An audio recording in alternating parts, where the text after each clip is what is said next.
Hello friends, welcome है आपका सभी का हमारे लर्निंग प्लेटफॉर्म पर। और उम्मीद करता हूँ आप सब अच्छे से होंगे, अच्छे से अपनी तैयारियां भी कर रहे होंगे अपने अपकमिंग एग्जाम्स के लिए। और नोट्स भी अपने बनाते रहिए और उनका प्रॉपर रिवीजन भी करते रहिए, ताकि अपने अपकमिंग एग्जाम्स में आप बेहतर प्रदर्शन कर सकें और सफलता प्राप्त कर सकें। आज हम चर्चा करेंगे सामान्य अध्ययन विषय के अंतर्गत आपका जो टॉपिक है। कल तक हमने पिछले वीडियो में हमने जो चर्चा की थी उसमें मौर्य साम्राज्य, मगध साम्राज्य का हमने जो उत्कर्ष देखा कि मगध शासन पे कौन कौन से वंशों ने शासन किया। बृहद्रथ वंश और उसके बाद हर्यक वंश, है ना। इस तरह से जो है मौर्य वंश में कुछ शासक आए, नहीं, मगध साम्राज्य पे कुछ, मगध की गद्दी पे कुछ आए, और फिर मौर्य वंश में भी कुछ शासक रहे, चंद्रगुप्त मौर्य और बिंदुसार, अशोक आदि। आज हम चर्चा करेंगे भारत में जो है ब्राह्मण साम्राज्य। कल ये चर्चा हुई थी हमारी, ब्राह्मण साम्राज्य भारत में। जो मौर्य वंश का अंतिम शासक था बृहद्रथ, मौर्य वंश के अंतिम शासक बृहद्रथ को जो है उसके सेनापति ने, ये पुष्यमित्र शुंग था उसका सेनापति, इसने उसको हरा दिया, इसने उसके खिलाफ विद्रोह कर दिया और ये पुष्यमित्र शुंग जो है फिर मगध की राजगद्दी पर बैठ गया। इसने राजधानी जो है विदिशा बनाई। तब तक राजधानी हुआ करती थी पाटलिपुत्र, आप जानते हैं, कल के वीडियो में हमने चर्चा की है, पिछली वीडियो में। पाटलिपुत्र राजधानी हुआ करती थी मगध राज्य की। फिर इसने जो है पुष्यमित्र शुंग ने जो है वो राजधानी कहाँ ट्रांसफर कर दी, विदिशा में। पुष्यमित्र शुंग जो है इसने 2 अश्वमेध यज्ञ करवाए और पतंजलि के नेतृत्व में करवाए। पतंजलि ने करवाए ये 2 यज्ञ, पतंजलि के नेतृत्व में, उनकी अध्यक्षता में। पतंजलि जिन्होंने योग दर्शन लिखा, पतंजलि, उनके तत्वाधान में अश्वमेध यज्ञ भी इसने करवाए। पुष्यमित्र शुंग ने 2 अश्वमेध यज्ञ करवाए, क्योंकि ब्राह्मण वंश से ताल्लुक रखता था, इसलिए इसको ब्राह्मण साम्राज्य जो है कहा जा रहा है। इसके बाद कुछ लोग ब्राह्मण वंश से जो ताल्लुक रखने वाले वंश थे या राजा थे, वो जो है मगध की गद्दी पर बैठे। और इस पुष्यमित्र शुंग का जो ये वंश था, शुंग वंश, इसको कहा गया शुंग वंश। तो शुंग वंश का जो अंतिम शासक था वो था देवभूति। कौन सा वंश? शुंग वंश। किसके बाद आया ये? मौर्य वंश के बाद, मौर्य वंश के बाद तो शुंग वंश आया। तो शुंग वंश का अंतिम शासक रहा देवभूति। इसके बाद शुरुआत हुई कण्व वंश की, कण्व वंश। अब ये शुरुआत कैसे हुई? जो इसका अंतिम शासक था शुंग वंश का देवभूति, उसको जो है कण्व वंश का जो संस्थापक था वासुदेव, इसने उसकी हत्या कर दी। ये देवभूति की हत्या कर दी 73 ईसा पूर्व में। 73 ईसा पूर्व में ये जो है कण्व वंश की इसने नींव रखी। कण्व वंश आ गया, शुंग वंश के बाद कण्व वंश, और वासुदेव जो था इसका जो संस्थापक था, और अंतिम शासक था सुशर्मा। सुशर्मा। फिर आया सातवाहन वंश, आंध्र सातवाहन वंश भी कहते हैं इसको, आंध्र सातवाहन वंश कहते हैं। तो ये जो सातवाहन वंश था, इसने जो है ये शिमुक ने, इसका संस्थापक था शिमुक, इसने जो है इस सुशर्मा को हरा दिया। इस सुशर्मा को इसने जो है हरा दिया शिमुक ने। इसको मार करके 60 ईसा पूर्व में सातवाहन वंश की स्थापना की। 60 ईसा पूर्व यानी कि 60 बीसी में इसने स्थापना की सातवाहन वंश की, और ये काफी लंबा चला। सातवाहन वंश जो है ये बहुत लंबे समय तक फिर उसके बाद चला, कुछ समय तक ये रहा। इन्होंने राजधानी जो है वो कहाँ ट्रांसफर की? सातवाहन वंश ने प्रतिष्ठान, जो कि औरंगाबाद आंध्र प्रदेश में है, यहां जो है ना इन्होंने राजधानी ट्रांसफर कर दी। राजधानी का मतलब है कि नाम तो है मगध साम्राज्य, लेकिन अब मगध राजधानी वो है जहां से शासन चलाया जाएगा, जहां पर राजा बैठेगा। उस दौर के समय की बात अगर हम करें तो जहां पे राजा बैठेगा, राजा जहां राजा का अपना राजकाज चलेगा, जहां से, वो हुई राजधानी। तो इन्होंने वो राजधानी कहां कर दी? औरंगाबाद में कर दी। प्रतिष्ठान एक जगह का नाम है, प्रतिष्ठान, औरंगाबाद आंध्र प्रदेश में। इसके प्रमुख शासक, सातवाहन वंश के प्रमुख शासकों में शिमुक पहला शासक जो था, संस्थापक।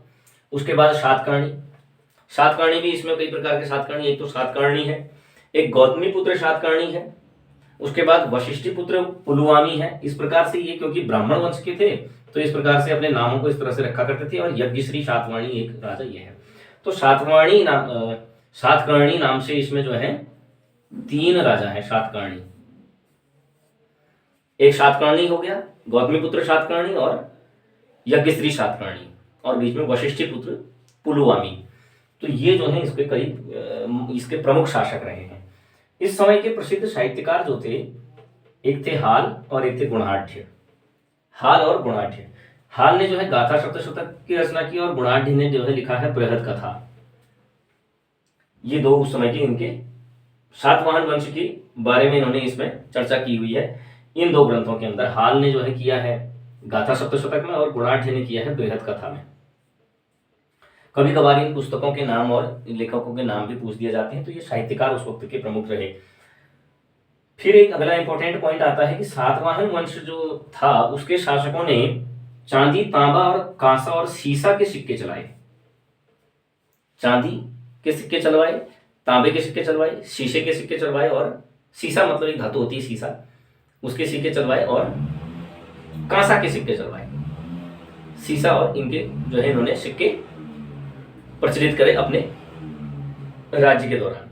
सातवाहन वंश के जो राजा थे उनकी भाषा थी प्राकृत भाषा और उनकी लिपि थी ब्राह्मी। प्राकृत भाषा की लिपि तो ब्राह्मी है, तो प्राकृत भाषा थी ब्राह्मी लिपि, और समाज जो था वो मातृसत्तात्मक था। ये इंपॉर्टेंट पॉइंट है। ये क्वेश्चन बन सकता है कि सातवाहन वंश का के समय में जो है समाज किस प्रकार का था। तो समाज था मातृसत्तात्मक, यानी कि माता की वंशावली के अनुसार आगे वंशावली बढ़ती थी, जैसा कि आप इसमें देख रहे होंगे इनके नामों में। इनके नामों में मिलता है सातकर्णी, गौतमी पुत्र सातकर्णी, वशिष्ठी पुत्र सातकर्णी, यज्ञश्री सातकर्णी। ये सब क्या है? गौतमी पुत्र, वशिष्ठी, यज्ञश्री, ये इनकी माताओं के नाम हैं। सातकर्णी नाम से राजा का नाम तो सातकर्णी हुआ, एक नाम से बहुत सारे राजा हुए हैं पहले भी इतिहास में।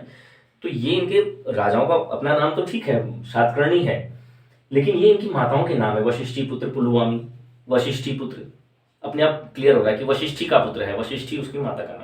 तो माता की वजह सत्ता के अनुसार मातृ सत्तात्मक समाज था। इसको ऐसे रिलेट करके आप याद रख सकते हैं कि मातृ सत्तात्मक समाज था। और दूसरा इनका सबसे महत्वपूर्ण कार्य जो हुआ सातवाहन वंश के दौरान, वो हुआ उत्तर भारत और दक्षिण भारत के बीच क्या, एक पुल का काम, एक ब्रिज का काम इन्होंने किया। उत्तर भारत और दक्षिण भारत के बीच में एक पुल का काम किया सातवाहन वंश के शासकों ने, एक सेतु की तरह काम किया। तो ये था सातवाहन वंश का कुछ महत्वपूर्ण बिंदुओं पर चर्चा। आगे बात करेंगे कि भारत में जो यवन राज्य हुए, यवन राजा जो आए, यवन यानी यूनान और विदेशों से जो राजा भारत में आकर के जिन्होंने शासन किया, वो किस क्रम में आए और कैसे कैसे वो लोग आए, कौन कौन वो थे। सबसे पहले हिंद यूनानी आए। ये हिंद यूनानी, उसके बाद आए शक, फिर पहलव, और उसके बाद कुषाण। तो ये क्रम से जो है ये इन राजाओं ने यहाँ पे शासन किया। अब ये थे कौन, हिंदी यूनानी कौन थे? ये जो सेल्यूकस हमने चर्चा की थी, सेल्यूकस निकेटर कौन था? सिकंदर का सेनापति था। सेल्यूकस निकेटर सिकंदर का सेनापति था। तो ये बाद में सिकंदर तो चला गया अपने यूनान, उसकी तो मृत्यु हो गई। तो सिकंदर की मृत्यु के पश्चात ये यहीं रहा और इसने अपना जो साम्राज्य था वो यहाँ विस्तार किया था भारत में। भारत के कुछ क्षेत्रों में इसका, पश्चिमी और मध्य एशिया में बहुत सारा इसका, भारत का भी पश्चिमी मतलब एशिया के अगर हम नक्शे के हिसाब से देखें तो पश्चिमी और मध्य एशिया में इसका काफ़ी साम्राज्य था सेल्यूकस निकेटर का। तो वहाँ विशाल साम्राज्य था। उस साम्राज्य को इसने इसका उत्तराधिकारी हुआ। इसके बाद जो इसका उत्तराधिकारी, ये तो चला गया था अपना कुछ साम्राज्य का कुछ हिस्सा किसको दे करके, चंद्रगुप्त मौर्य को। और चंद्रगुप्त मौर्य के साथ इसने अपनी बेटी का विवाह भी किया था सेल्यूकस निकेटर ने। तो इस सेल्यूकस का एंटियोकस प्रथम जो है इसका उत्तराधिकारी हुआ। एंटियोकस ऐसे नाम है, तो ये यूनानी नाम आप समझ सकते हैं, जैसे सेल्यूकस, एंटियोकस, इस तरह से। एंटियोकस फर्स्ट, ये इसका उत्तराधिकारी था। और ये जो एंटियोकस था इसके शासनकाल में, तो ये एंटियोकस प्रथम ने तो इसका जो ये साम्राज्य था उसको बनाए रखा। इसने जो है साम्राज्य को अक्षुण्ण बनाए रखा। इसने साम्राज्य को अक्षुण्ण बनाए रखा, लेकिन जो इसका उत्तराधिकारी आया एंटियोकस द्वितीय,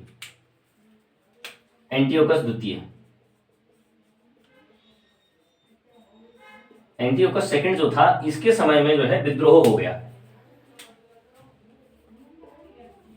इसके शासनकाल में विद्रोह हो गया और कई सारे राज्य स्वतंत्र हो गए, और कई राज्य स्वतंत्र हो गए। किससे स्वतंत्र हो गए? इनके शासन से। ये हिंद यूनानी जो थे, सेल्यूकस के सेनापति, सेल्यूकस का वंशावली जो थी उसमें ये कई सारे राज्य जो है स्वतंत्र हो गए। तो इन्हीं में फिर इस विद्रोह का, इसको कहा जाता है बैक्ट्रिया का विद्रोह। बैक्ट्रिया, अब ये बैक्ट्रिया क्या है? बैक्ट्रिया मतलब बैक्ट्रियन एक साम्राज्य हुआ करता था, बैक्ट्रियन एम्पायर, जो कि आज के वर्तमान में हम बात करें तो अफगानिस्तान और कुछ हिस्सा पाकिस्तान और कुछ ताजिकिस्तान जो है, वो हिस्सा जो है उधर मिला जुला जो हिस्सा है वो होता था बैक्ट्रियन साम्राज्य, बैक्ट्रियन एम्पायर। तो वहां पे शासन हुआ करता था इन लोगों का। तो इन्हीं में से एक विद्रोही निकल करके आया जिसने विद्रोह किया, उसका नाम है डियोडोटस।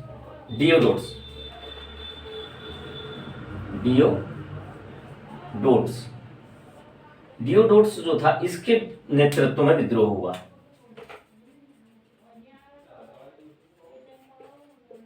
इसके नेतृत्व में क्या हो गया?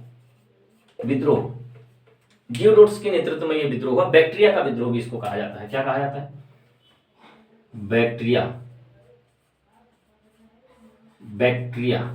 विद्रोह। इसको बैक्ट्रिया विद्रोह भी कहा जाता है। बैक्ट्रिया क्या है मैंने आपको बता दिया। बैक्ट्रिया जो है एक साम्राज्य हुआ करता था उस वक्त, एक मतलब यूनान, और उसके बाद जो थोड़ा इधर ईरान के ओर हम इधर को आते हैं तो ताजिकिस्तान, अफगानिस्तान, पाकिस्तान और वो एरिया जो था वो बैक्ट्रिया साम्राज्य कहा जाता था। इसमें बहुत सारे राजा आए। बैक्ट्रिया पर जो इन्होंने शासन किया, बैक्ट्रिया उस का साम्राज्य जो था डियोडोटस ने किया, तो उसमें मिनांडर भी एक शासक आया। मिनांडर, उसका नाम था मिनांडर। तो मिनांडर जो था वो थोड़ा एक महत्वपूर्ण शासक है इस वंश का या इस क्रम में। तो मिनांडर था, और जो कि 165 से 145 ईसा पूर्व तक के बीच में जो है वो रहा मिनांडर। इसी क्रम में आया मिनांडर।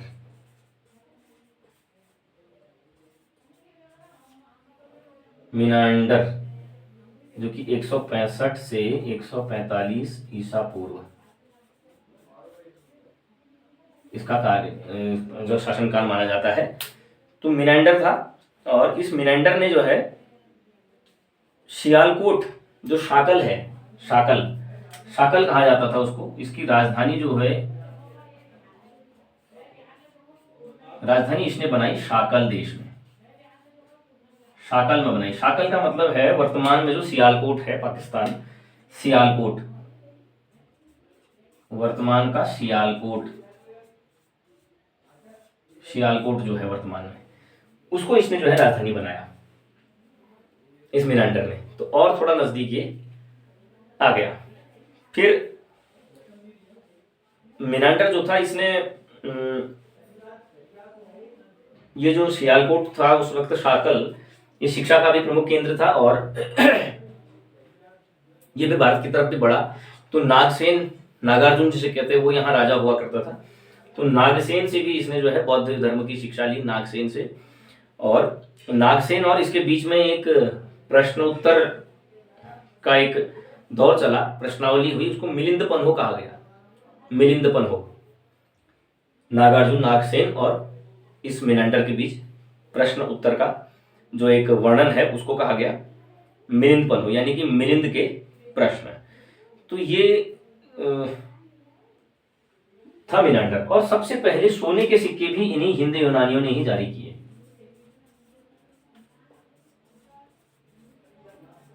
सबसे पहले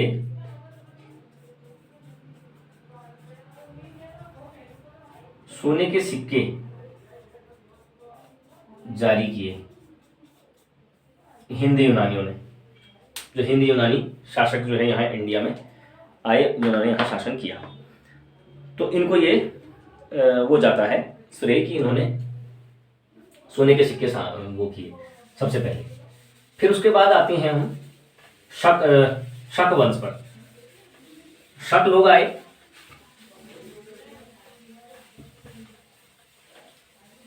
जिसके शक संवत भी आपने सुना होगा, शक संवत।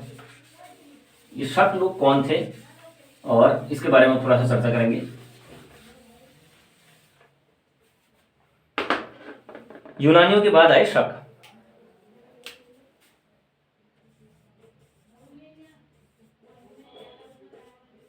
शक वंश। तो ये जो शक थे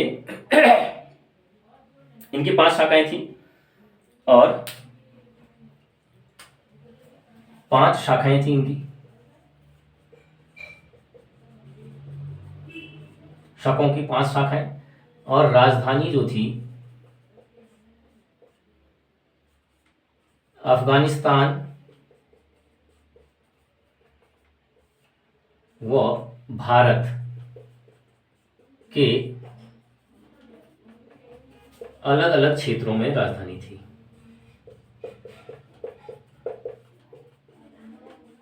पांचों शाखाओं की राजधानियां जो है वो भारत और अफगानिस्तान के अलग अलग क्षेत्रों में इनकी राजधानियां थी। तो शकों का जो प्रथम राजा था, इसका संस्थापक जो था शक का प्रथम राजा,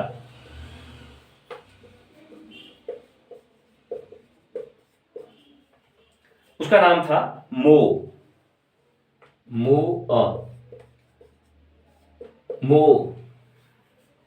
ये शक जो साम्राज्य आया, शक लोग जो यहां आए, उनका प्रथम राजा ये था।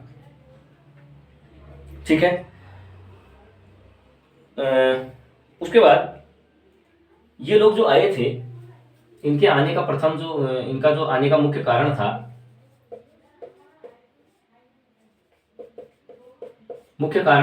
चरागाह की खोज में। चरागाह की खोज में, अपने जानवरों के लिए चरागाह की खोज में ये लोग मध्य एशिया तक आ गए।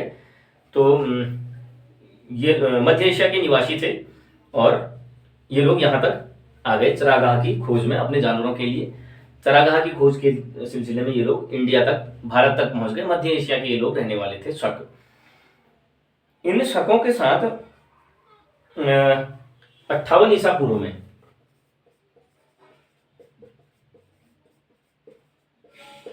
58 ईसा पूर्व में एक, जब भारत पहुंचे तो एक स्थानीय राजा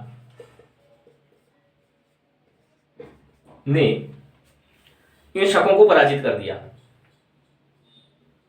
और यहां से खदेड़ दिया। ने शकों को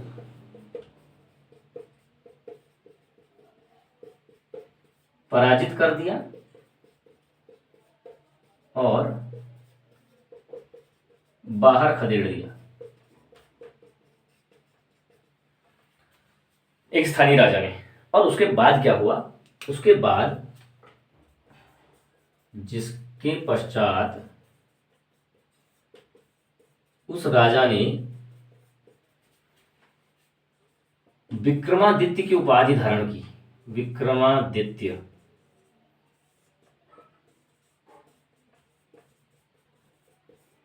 उपाधि धारण की। विक्रमादित्य की उपाधि धारण की। शकों को पराजित करके यहां से उसने खदेड़ दिया। स्थानीय राजा था कोई यहीं भारत के किसी प्रांत का, तो उसने जो है शकों को पराजित करके यहां से खदेड़ दिया और विक्रमादित्य की उपाधि धारण कर ली। और ये विक्रमादित्य की उपाधि जो है धारण करने के साथ साथ इसने क्या किया, 58 ईसा पूर्व से एक नए संवत की शुरुआत करी।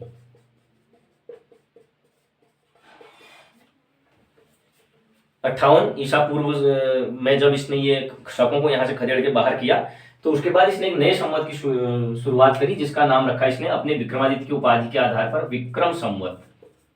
और आपने सुना होगा विधि, विक्रम संवत आप सुनते होंगे, विक्रम संवत जो कहा जाता है विक्रम संवत। एक शक संवत भी होता है, वो किसने जारी किया, अभी उसके बारे में भी हम चर्चा करेंगे।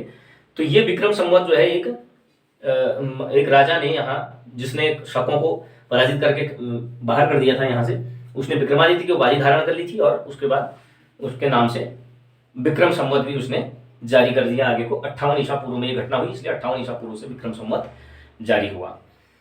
तो विक्रम संवत का अगर हमको ये सन बनाना होता है तो 58 उसमें हम जोड़ देते हैं तो विक्रम संवत निकल आता है। ये सिंपल सा इसका एक फंडा होता है। जैसे अभी 2024 चल रहा है, तो अगर हमको विक्रम संवत पता करना है कि कितना है, तो 2024 में हम 58 जोड़ देंगे, तो वो विक्रम संवत उतना आगे जा चुका है, उतना आगे पहुंच चुका है। तो ये इसका ऐसा फंडा रहता है। उसके बाद जो ये शक रहे, शकों ने फिर यहाँ आए और ये जो विक्रमादित्य की उपाधि थी ये बड़ी लोकप्रिय उपाधि बन गई। उसके बाद जब से इसने, इस राजा ने शकों के साथ इस तरह से इनको खदेड़ दिया था, तो विक्रमादित्य की उपाधि जब इसने धारण की, तो ये विक्रमादित्य की उपाधि बड़ी लोकप्रिय उपाधि बन गई। और बहुत सारे राजाओं ने कालांतर में फिर ये विक्रमादित्य की उपाधि को धारण किया। गुप्त वंश के बहुत सारे राजाओं ने फिर ये विक्रमादित्य की उपाधि धारण की। गुप्त सम्राट चंद्रगुप्त द्वितीय, उसने विक्रमादित्य की उपाधि धारण की थी। ठीक है, तो इस तरह से ये विक्रमादित्य की उपाधि धारण की। तो ये विक्रमादित्य की उपाधि धारण जो है वो करीब 14 इसकी संख्या है। तो 14 राजाओं ने जो है इसको विक्रमादित्य की उपाधि धारण की थी अपने जीवन काल में, अपने शासन काल में। उसके बाद इसका जो शकों का सबसे जो ये सबसे प्रतापी राजा जो था, सबसे प्रतापी राजा शासक, वो था रुद्रदामन। रुद्रदामन प्रथम कहा जाता है इसको। रुद्रदामन प्रथम जो था, ये इनका सबसे प्रतापी राजा माना जाता है, रुद्रदामन प्रथम। और रुद्रदामन प्रथम ने जो है लगभग 20 साल तक शासन किया, 130 ईसा पूर्व से 150 ईसा पूर्व तक। 130 ईसा पूर्व से 150 ईसा पूर्व तक इसका जो है समय माना जाता है रुद्रदामन प्रथम का। इसने इतना शासन किया इसने यहाँ शक साम्राज्य के अंतर्गत। और जो सुदर्शन झील मौर्यों के समय पे बनाई गई थी, उसका इसने जीर्णोद्धार भी करवाया। ऐसा जो है एक प्रश्न कभी कभी आता है, मुझे ध्यान आ रहा है, कई बार ऐसा पिछले एग्जाम्स में पूछा गया है। मौर्य वंश के दौरान बनाई गई कौन सी झील? सुदर्शन झील। सुदर्शन झील देखो, इसका इसने क्या किया था? जीर्णोद्धार किया था।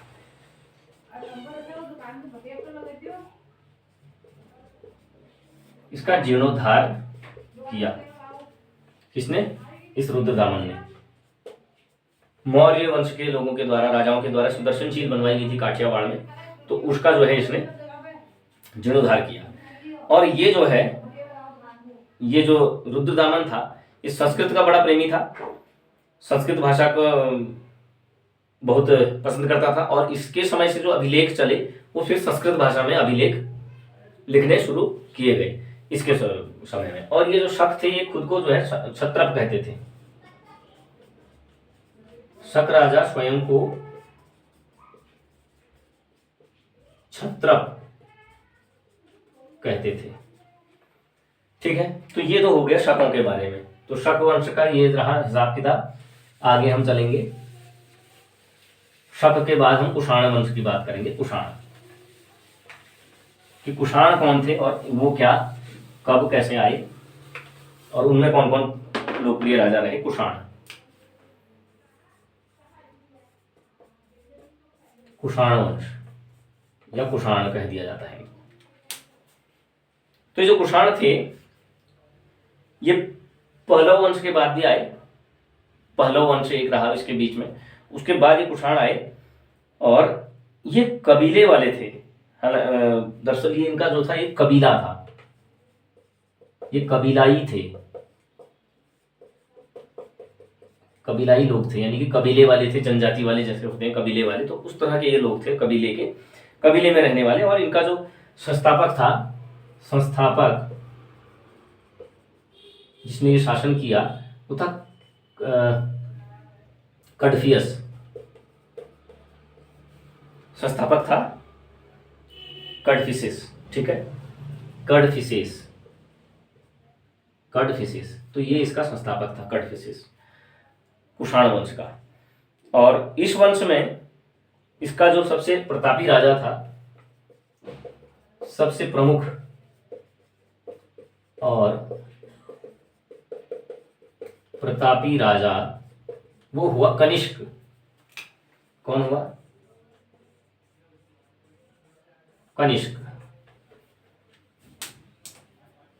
कनिष्क जो है इसका सबसे प्रतापी राजा हुआ।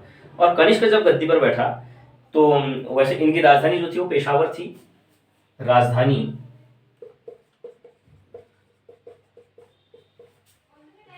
पुरुषपुर कहा जाता था उसको, पुरुषपुर, या वर्तमान में जिसको हम पेशावर कह देते हैं पाकिस्तान में, वो इनकी राजधानी रही।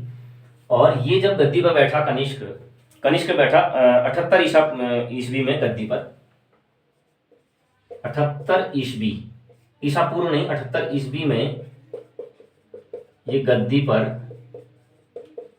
बैठा। और गद्दी पर बैठने के साथ ही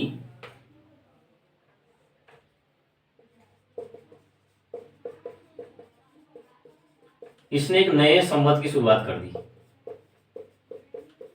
नए संवत की शुरुआत की, और उस संवत को कहा गया शक संवत। क्या?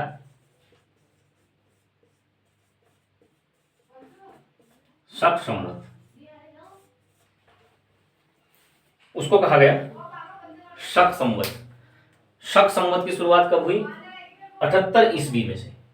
अब इसका क्या सीन है, आज भी शक संवत जो है हमारे कैलेंडरों में माना जाता है, भारत में भी इस शक संवत को मान्यता प्राप्त है, भारत सरकार द्वारा प्रयोग में लाया जाता है ये शक संवत, जो कि भारत सरकार द्वारा प्रयोग में लाया जाता है। कैलेंडर में आप देखते होंगे शक संवत, विक्रम संवत भी लिखा रहता है कई कई कैलेंडर्स में, और शक संवत भी लिखा रहता है। तो ये शक संवत किसने शुरू किया? कनिष्क ने शुरू किया, ये याद होना चाहिए। शक संवत जो है शुरू किया कनिष्क ने, और विक्रम संवत जो है शुरू किया वो विक्रमादित्य ने, जिसने शकों को यहाँ से खदेड़ दिया था उसने। अब इसका जब हमको शक संवत को कन्वर्ट करना होता है तो उसमें सीधे सीधे माइनस कर देना होता है। 2024 का अगर हमको पता करना है कि इस समय शक संवत कौन सा चल रहा है, ईस्वी सन तो 2024 है, शक संवत कौन सा चल रहा है अगर पता करना है तो 2024 में से हमको 78 माइनस कर देना होगा, तो हमको उसका शक संवत पता चल जाएगा। 78 हम इसमें से क्या कर देंगे?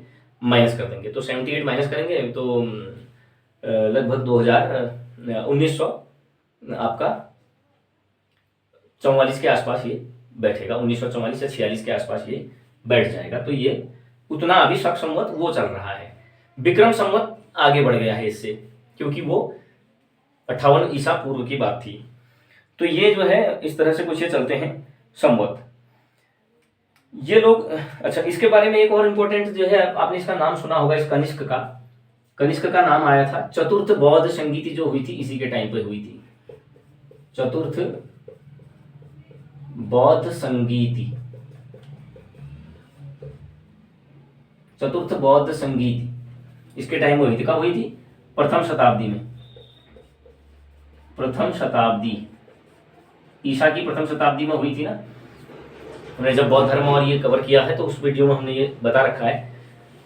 प्रथम शताब्दी ईस्वी में जो है ये चतुर्थ संगीति हुई थी, बौद्ध संगीति कनिष्क के समय में।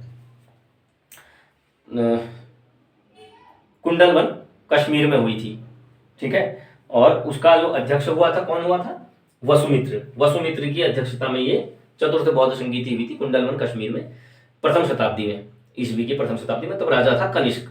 तो कनिष्क जो है बौद्ध धर्म को मानता था, और ये बौद्ध धर्म के जो हीनयान और महायान दो, इसी के समय से चतुर्थ बौद्ध संगीति के टाइम से ही जो है दो भागों में बटा था बौद्ध धर्म, हीनयान और महायान।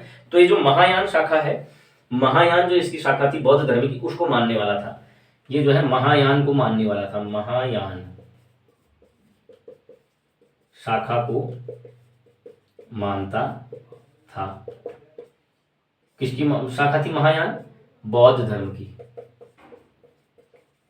बौद्ध धर्म। और ये हीनयान और महायान शाखाएं बनी कब? इसी कनिष्क के शासनकाल में ये दो शाखाओं में भी विभाजित हुआ बौद्ध धर्म, हीनयान और महायान। तो ये महायान वाला जो संप्रदाय था उसका अनुयायी था, उसको मानता था।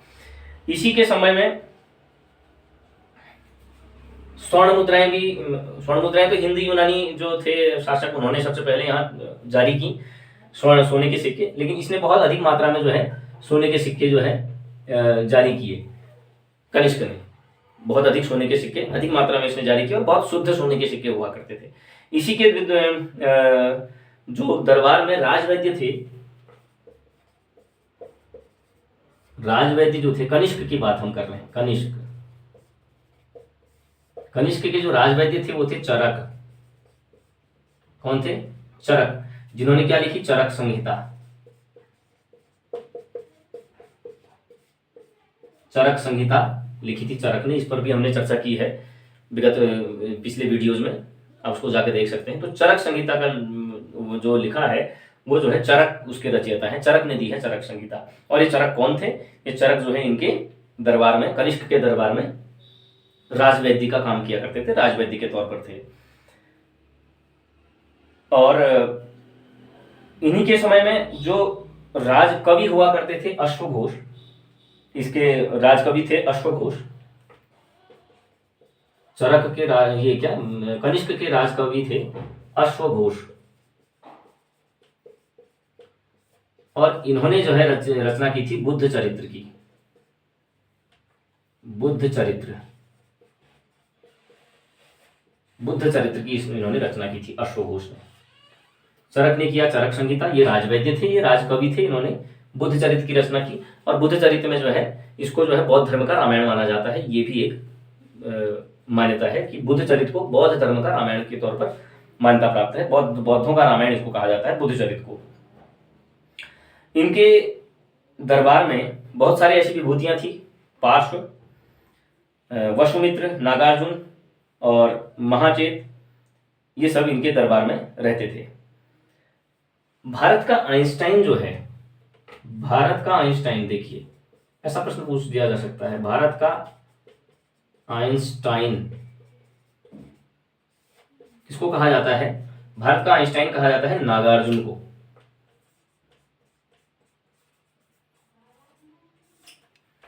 नागार्जुन को जो है भारत का आइंस्टाइन कहा जाता है। क्यों कहा जाता है भारत का आइंस्टाइन नागार्जुन को? क्योंकि इन्होंने एक पुस्तक इनकी आई, इन्होंने पुस्तक लिखी माध्यमिक सूत्र।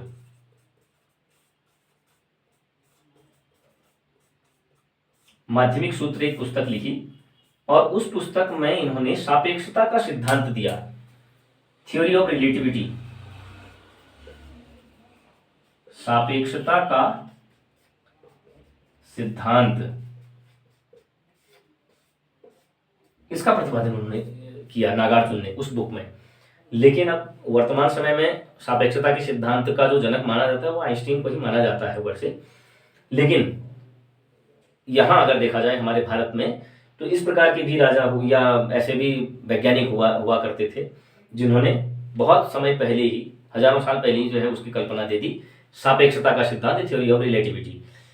तो ये जो है काम था नागार्जुन का। इसमें कुषाण वंश की हम बात करें तो अंतिम शासक जो हुआ इसका फिर प्रथम शासक तो था कटविशिस, और अंतिम शासक जो था इसका कुषाण वंश का, वो उसका नाम था वासुदेव।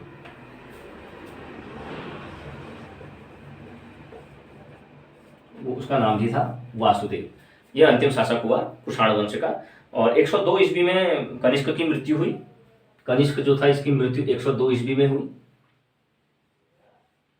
ठीक, प्रथम शताब्दी में तो इसने ये किया, चतुर्थ बौद्ध संगीति हुई, और इसकी मृत्यु जो हुई वो 102 ईस्वी में इसकी मृत्यु हुई, कनिष्क की मृत्यु।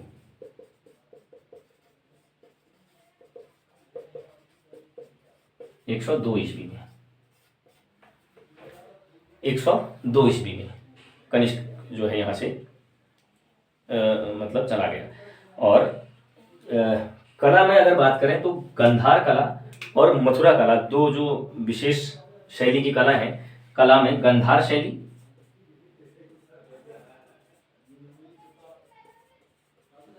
गांधार शैली और मथुरा शैली, ये जो दो कला की शैलियां हैं, इनका विकास भी कनिष्क के समय में ही हुआ।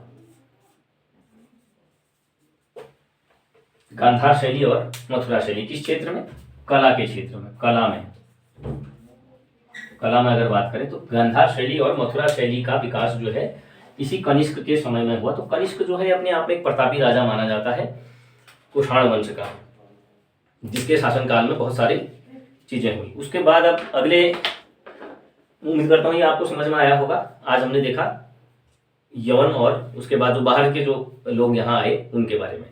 आगे हम बात करेंगे गुप्त साम्राज्य और उसके आगे फिर जो और भी अन्य वंश, यहाँ पर कई सारे वंशावलियों ने शासन किया, उनके बारे में नेक्स्ट वीडियो में चर्चा करेंगे। तब तक के लिए धन्यवाद, टेक केयर।